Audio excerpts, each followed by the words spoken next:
Just as a reminder, you're watching and listening to the Electronic Intifada live stream. I'm Ali Abu Ni'mah here with my colleague Nora Barrows-Friedman.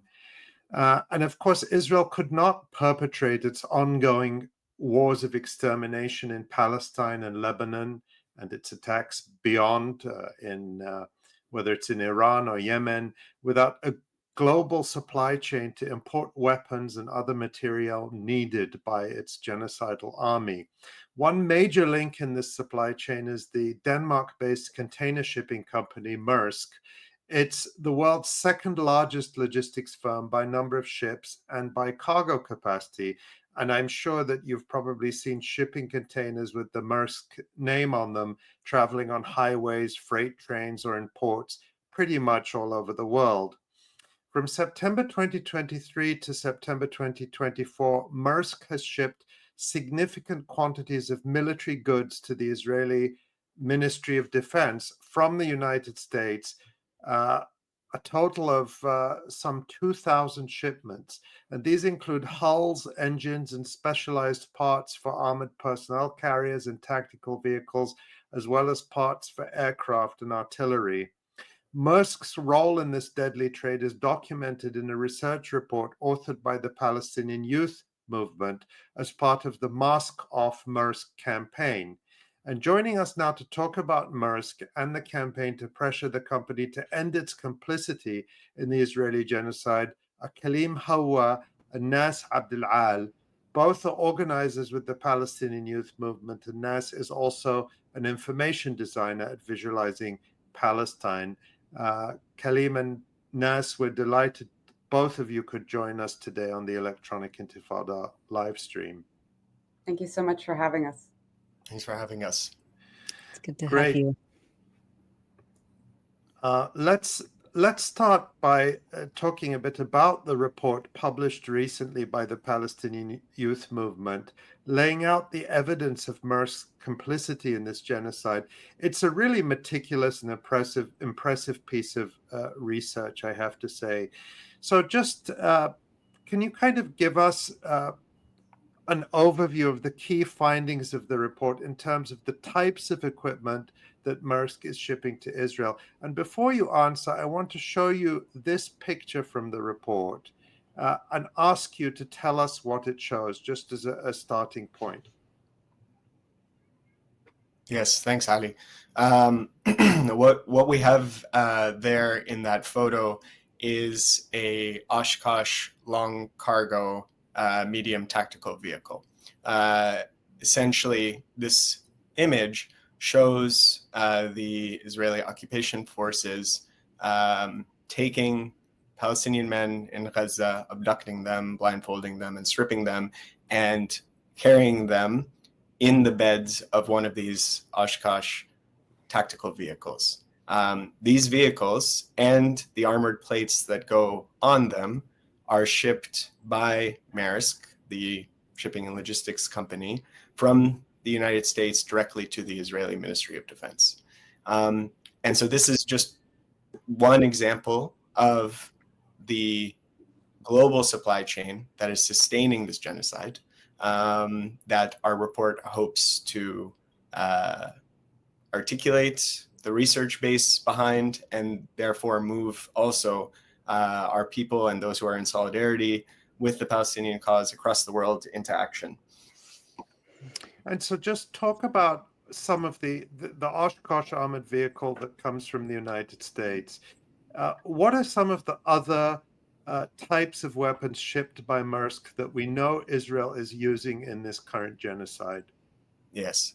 So when we announced this campaign, we knew that Maersk was a large player in international and global supply chains for war, and that this is a historical role that they've taken up, that they have massive hundreds of millions of dollars and pound contracts with the US Department of Defense and with the UK Ministry of Defense to do this. And so we analyzed some of the import and export data shipping records, and were able to trace 2,000 shipments that had gone on Maersk ships to the Israeli Ministry of Defense. the types of military cargo that it was carried on these shipments included helicopters and aircraft parts and fuselage. The bodies and engines and armored plates for the NAMR armored personnel carriers, which are essentially light tanks. Bullet cores, 13,000 kilograms of bullet cores in one shipment alone. Mk-80 projectile bodies, these are the massive projectiles that are being used in Gaza, in this case without the explosive material. A whole family of Oshkosh vehicles that have different uses, and importantly, 13 million pounds of armored plates. And these are used to repair and replenish the vehicles that the Israeli occupation forces are using in Gaza, because as we know, they are damaged by the resistance and in the process of implementing the genocide. And so Maersk is an essential player in sustaining and replenishing these military supplies that are being used there. We were also, I think it's important to state on the question of U.S. complicity, we were able to link many of these shipments to existing U.S. foreign military sales, which we know this year alone have totaled more than $6.8 billion, essentially of allocations from the United States to Israel to purchase these types of military cargo from the weapons manufacturers. So in the case of the Oshkosh vehicles, for example, this is part of a foreign military sale that the U.S. government has made, essentially allowing Israel to buy this. And Maersk is one step along the supply chain pathway that is supporting this.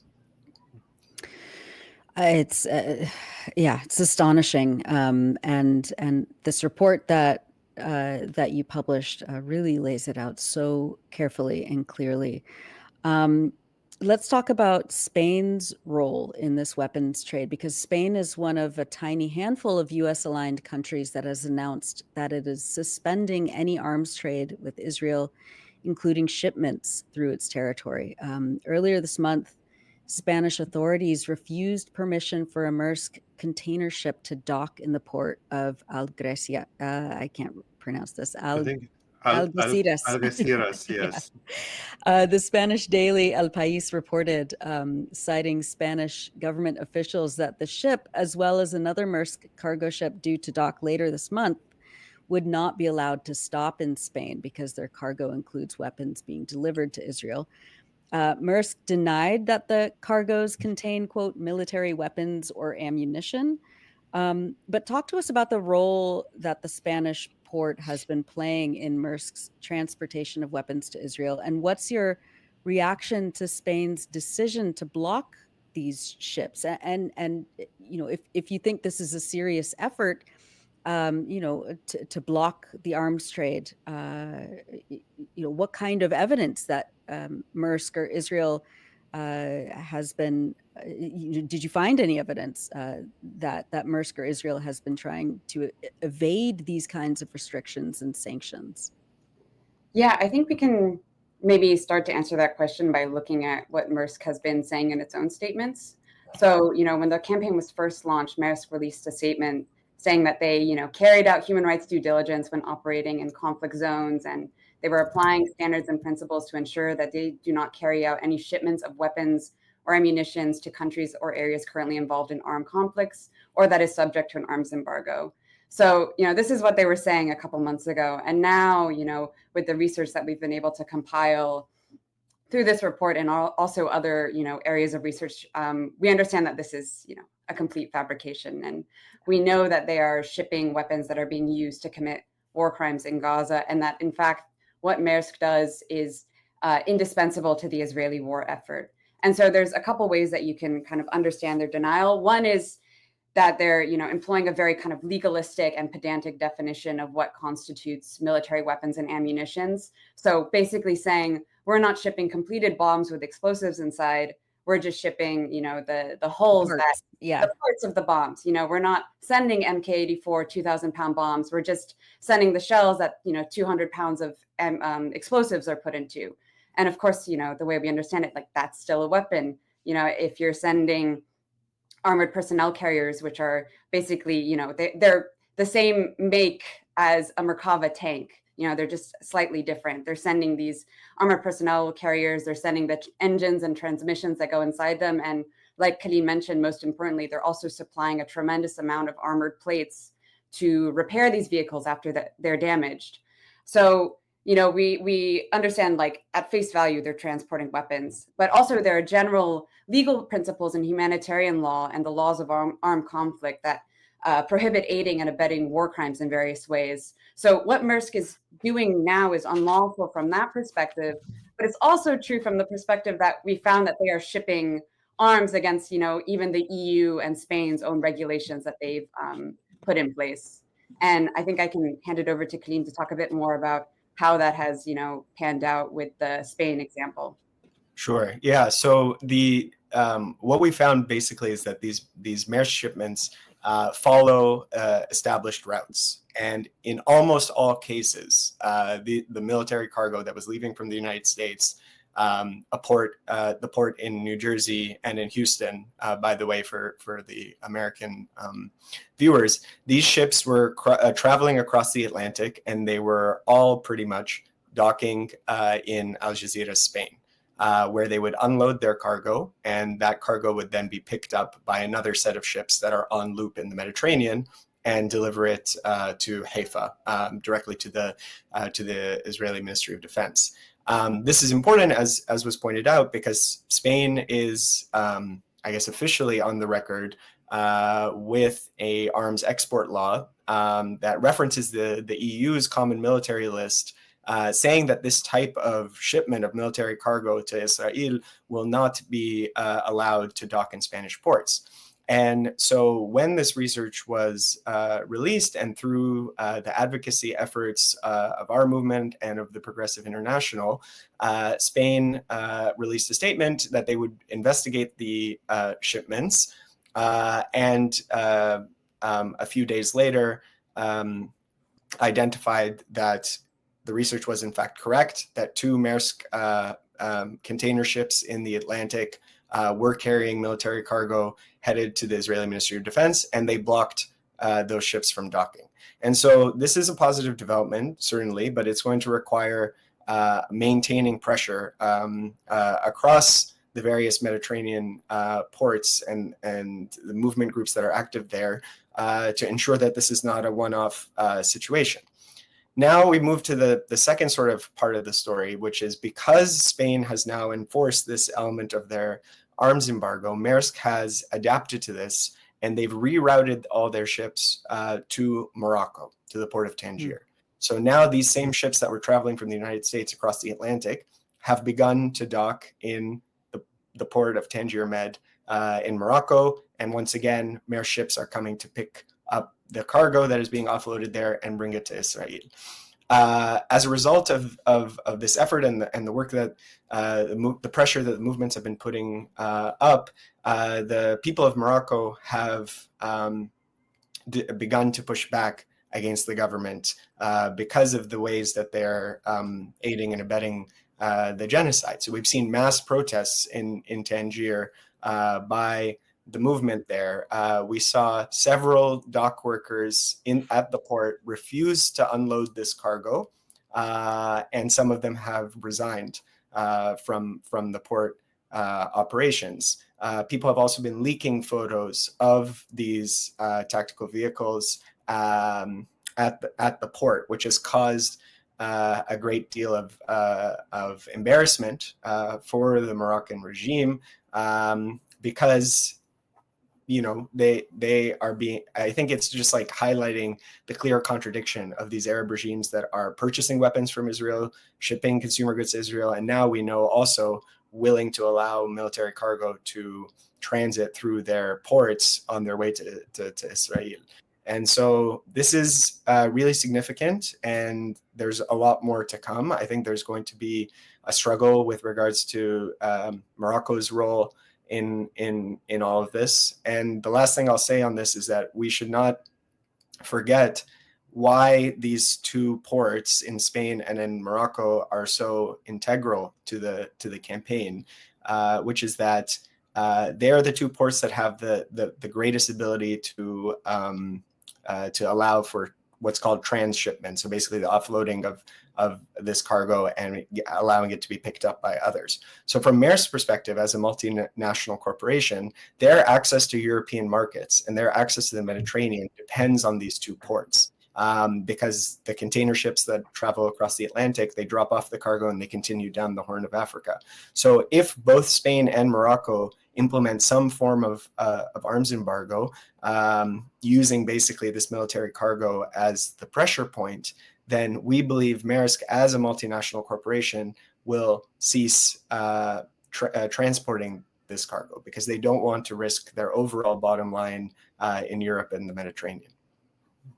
This is really extraordinary work that this research was able to spur the Spanish government to act on this, and it's an important point that you make, that this needs to be sustained action and not just a one-off. But this is all very promising.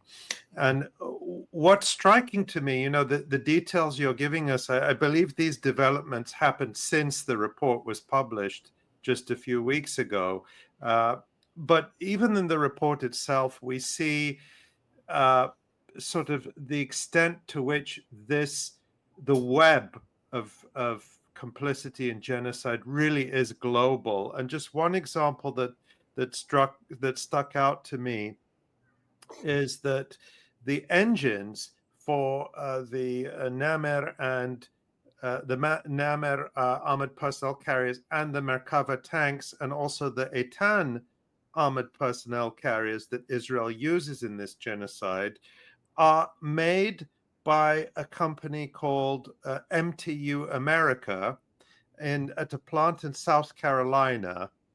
And MTU America is a subsidiary of Rolls-Royce Solutions America, which is the subsidiary of the British company. I believe, is it Kaleem and Naz, correct me if I'm wrong, it's the aero engines company, not the car maker. That's right. Yeah, because Rolls-Royce, there are two separate companies. Engines. Yeah, there's one that makes aircraft engines and military engines, and then there's the famous luxury cars. These are now separate companies. I don't think too many of our viewers are buying Rolls-Royce cars that we need to worry about calling for a boycott, but it is not that Rolls-Royce, even though it's the same name. And of course, Rolls-Royce is based in Derby in England. And so when we hear Keir Starmer, the British Prime Minister, adamantly denying this genocide and refusing to stop British support, it's because there's money being made out of murdering Palestinian people and Lebanese people, and so that's just really stands out in the report. What I want to do though is you talked about Maersk potentially stopping its shipping of military cargoes. That hasn't happened yet. But in May, Maersk announced that due to the ongoing operations by Yemeni armed forces to enforce Yemen's blockade on shipping to Israel until the genocide and the siege end, Maersk announced that the company would be rerouting all its vessels around the Cape of Good Hope for the foreseeable future. That means, of course, taking ships around the southern point of Africa in order to get from Asia to Europe, instead of taking the much shorter route through the Suez Canal. Maersk added that this adds considerable time, cost, and complication to its shipping logistics. And just a few weeks ago, at the end of October, Maersk said its ships would not be returning to the Red Sea anytime soon. CEO Vincent Clerc told journalists, quote, "There are no signs of de-escalation and it is not safe for our vessels or personnel to go there." So Maersk is continuing to ship weapons to Israel, effectively aiding and abetting genocide while incurring significant additional costs and complications to its operations. By contrast, following the start of the Russian military operation in Ukraine in February of 2022, Maersk announced that it was ending all its operations in Russia. And it even took a decision to divest completely from any business and assets in Russia. And that went far beyond the requirements of sanctions imposed by the EU. What do you think accounts for the company's different approaches to these two situations? And what do you think it will take for Maersk to actually stop aiding and abetting this genocide in Palestine and now Lebanon? Right. It's a good question. I find this sort of tendency to try and highlight the contradiction or the hypocrisy, let's say, of these types of companies with the Russia and Ukraine example that was given, and Israel, to be sort of a liberal reflex, because ultimately Maersk is being consistent. Maersk is an arm of U.S. imperialism. They have long-standing contracts with the U.S. Department of Defense, something called the Maritime Security Program, which allows the Department of Defense to use Maersk ships to ship military cargo and weapons to U.S. bases across the world.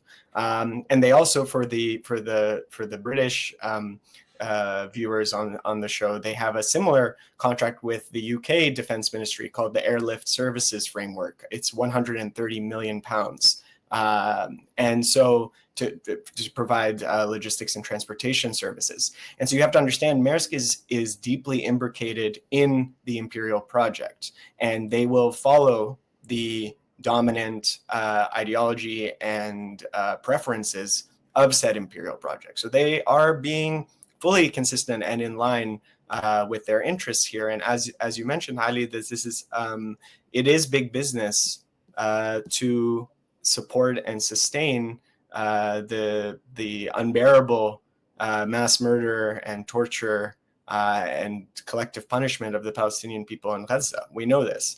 The U.S. government is conducting this genocide. It is its weapons in some cases. It is certainly its manufacturers. It's its logistics companies flying U.S. Flags on their ships. It's American intelligence, and it's even American mercenaries. So we have to understand that when they say, they're talking about a humanitarian support for Gaza, or like trying to negotiate a ceasefire, they're talking out of the corner of their mouth. And the same is true for Maersk. We're not holding out hope that they're going to stop supporting Israel with military cargo, out of moral pressure. What we are proposing is a people's arms embargo. We're proposing to make them stop shipping military cargo to the Israeli military. And I think that is an important political intervention for us to make as a movement. I was thinking about Abu Bakr's comments earlier on boycott, and how, the nature of boycott, and whether it can stand up to the needs of this moment, so to speak. I think part of why PYM is pursuing this campaign against Maersk is because we also want to make an intervention into the nature of financialized capitalism right now, and where our movement needs to head, not just focusing on individual consumer boycotts, but what it might look like to take up a collective action to put pressure across multiple different domains on a company like Maersk and others that support with the provision of weapons of mass death to Israel. Yeah. Well, talk a little bit more about that. How is the Palestinian Youth Movement, mobilizing people, and maybe talk a little bit more about the role of organized labor. In recent years, during this genocide, 10 years ago, I was at the port of Oakland, with the Block the Boat movement, which had another action. A few years ago as well. The Israeli Zim shipping company now will never dock again at the Oakland port, and that's because of the organized labor movement, the International Longshore Workers Union here on the West Coast, and community organizations working together.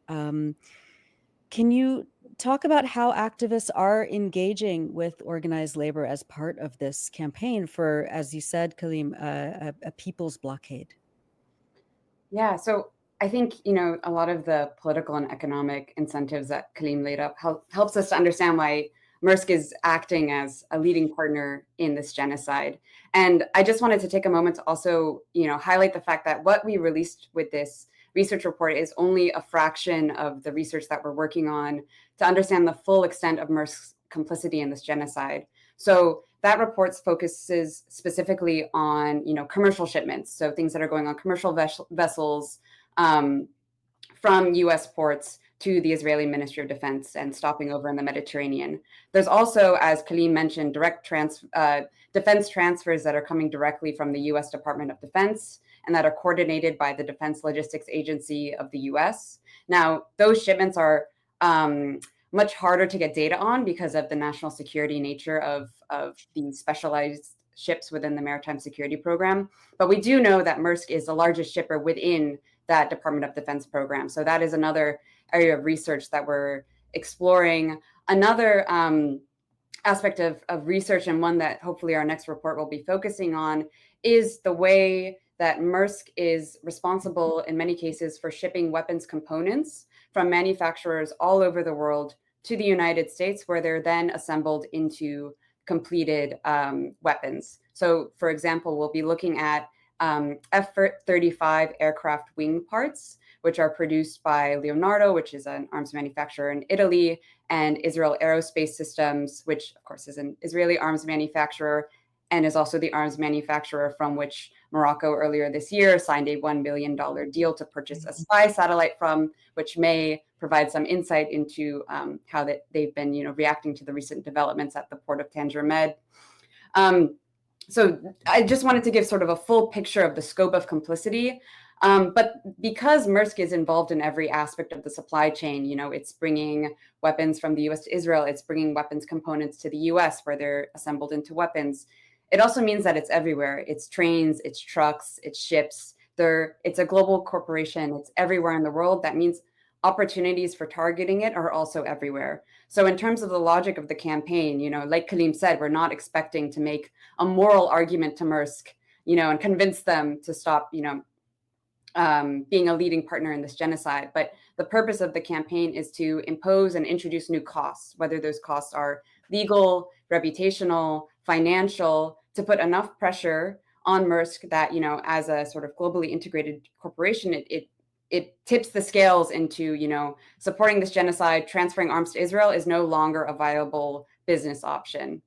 So that was the sort of, strategic orientation of the campaign when it was launched in June.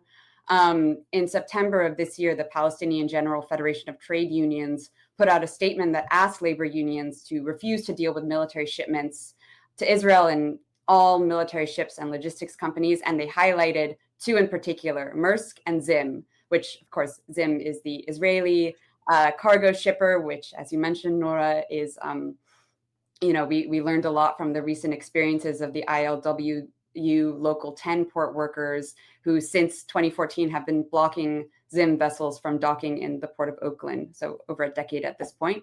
And of course, the global, experiences of the South African divestment movement and the critical role that longshoremen played in that struggle. And just to give you a kind of bird's eye view of some of the labor updates that we've, had in the past few months, MLK Labor in Seattle endorsed the campaign, and so did the Housing Workers Branch of Unite, which is one of the largest trade unions in the UK. As Kaleem mentioned, we saw dock workers walking off the job in Morocco, refusing to load military cargo. So, we understand that longshoremen, truckers, and workers in logistics have a very key role to play in disrupting the supply chain of genocide. But, we're also at the same time working to get Maersk added to ethical investment screens so that unions in any sector can divest their pension funds from Maersk, as a sort of secondary pressure strategy. And just to place that in the larger context of, what we've seen happening in the labor sector, this year we saw 7 large international unions and basically mega locals send a letter to Biden, asking for an arms embargo. So we see things moving more generally in our movement in the direction of an arms embargo from the bottom up, a people's arms embargo, one that is led by institutions that represent working class people and working class power in this country, in the UK, and globally.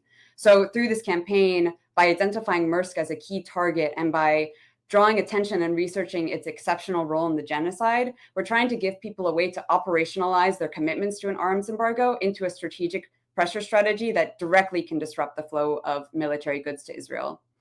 And I also, want to put that in the context of other similar campaigns, such as those taken up by advocates for an energy embargo on Israel, so targeting specifically the supply of military fuel that goes on 2 ships that leave out of Corpus Christi, Texas, every 2 months, go through the Mediterranean, and provide a massive supply of JP-8 military jet fuel that Israel uses to resupply its fighter jets that, every day we see dropping bombs on Gaza, Lebanon, and across the region. So we see all of these struggles as, part of an interconnected movement for a people's arms embargo that is linked to the student movement, that is linked to the labor struggles. And collectively, we hope that, by working in these various sectors and through these various avenues that we can, bit by bit increase and massively increase the reputational, legal, and financial risks and turn the people's embargo into an achievable goal. Well, it's ambitious. It's essential. From the quality of the research that you've done, that I've seen, you are more than up to it, and I see a lot of hope in that. There are questions that some of our viewers have, that I have, just before we go.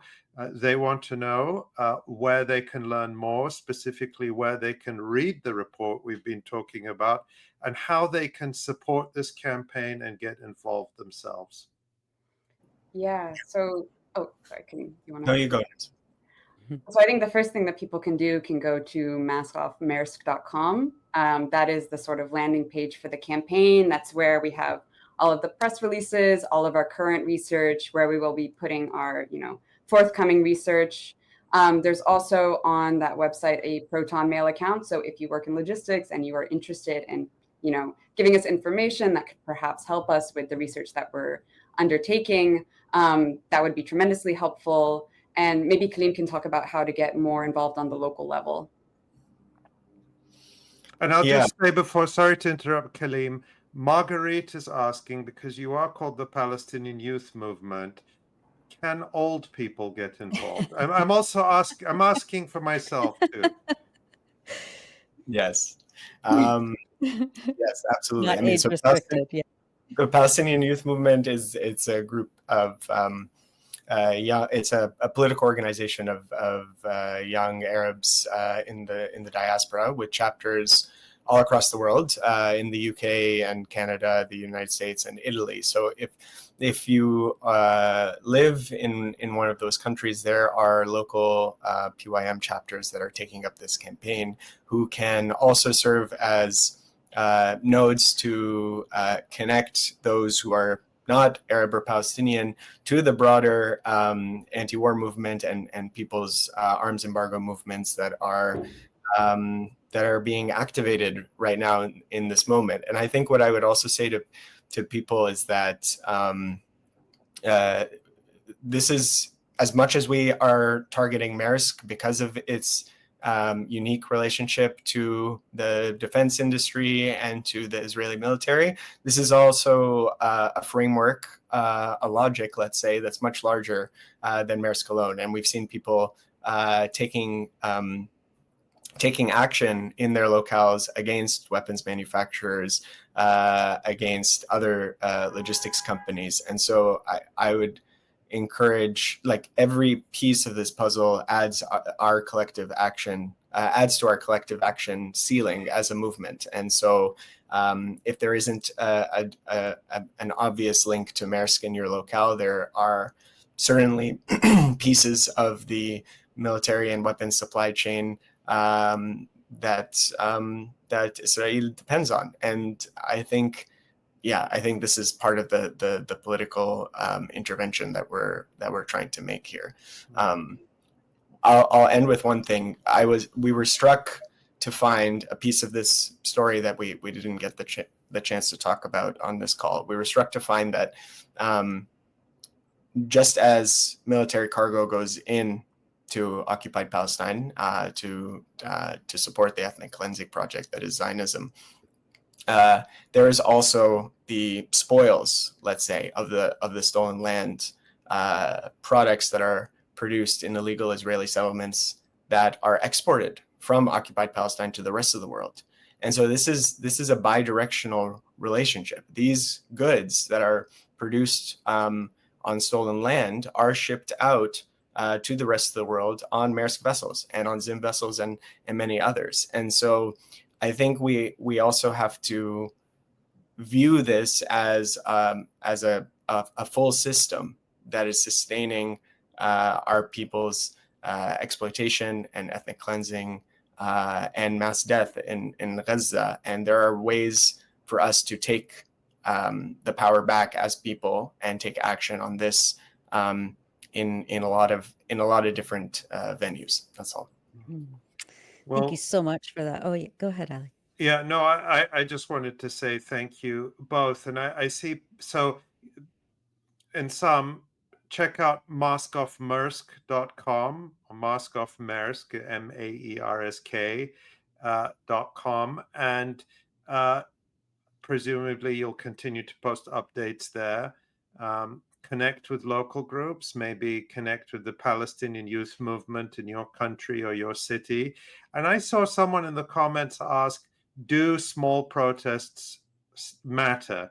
And I'm just going to give my answer, yes. If you're living somewhere where you can't find these connections, get a couple of friends, go out, make signs against this genocide, against the complicity, and go and stand somewhere visible in your community. Because I think that when other people see that people in their community care about this, you will find connections. People will come and talk to you, and you will also give them the courage to go out and to speak up and to say more. So yes, it matters.